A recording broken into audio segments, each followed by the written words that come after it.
السلام علیکم۔ جمعہ کے دن نماز سے پہلے غسل کرنا سنت ہے۔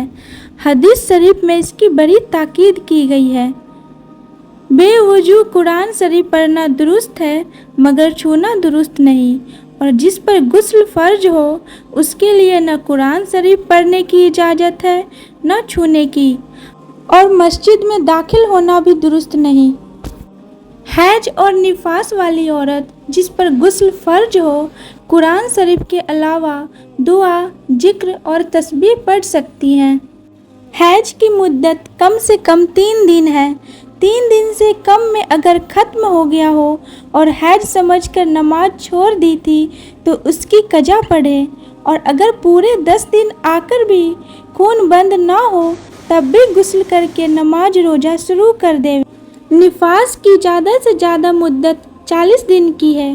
40 دن سے پہلے جب بھی خون آنا بند ہو جائے تو غسل کر کے نماز روزہ شروع کر دے۔ 40 دن کے بعد بھی خون بند نہ ہو تو پورے 40 دن ہو جانے پر غسل کر کے نماز روزہ شروع کر دے۔ عورتوں میں یہ رواج ہے، نفاس والی عورت سے خواہ مخواہ 40 دن تک نماز روزہ چھڑائے رکھتی ہیں چاہے خون بند ہو جائے۔ یہ طریقہ شریعت کی روح سے غلط ہے۔ اگر 2 دن میں خون بند ہو جائے تب بھی غسل کر کے نماز پڑھے، اور رمضان میں ہے تو روزہ بھی رکھیں۔ حیض یعنی پیریڈ والی عورت نہ قرآن چھو سکتی ہے نہ پڑھ سکتی ہے، نہ اس کا مسجد میں داخل ہونا درست ہے، نہ اس کا مرد اس سے صحبت کر سکتا ہے۔ جب پاک ہوں گی تو یہ سبھی درست ہے۔ حیض و نفاس والی عورت کے ساتھ صحبت کرنا حرام ہے۔ جب حیض ختم ہو جائے تو اس پر غسل فرض ہو جاتا ہے۔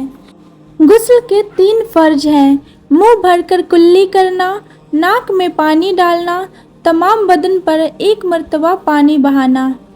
اور غسل کی 5 سنتیں ہیں: پاک ہونے کی نیت کرنا، پہلے بدن پر جس جگہ نجاست لگی ہو اس کو دھونا اور استنجا کرنا، پھر وضو کرنا، پھر سارے بدن پر 3 بار پانی بہانا، پھر بدن کو اچھی طرح مل کر دھونا۔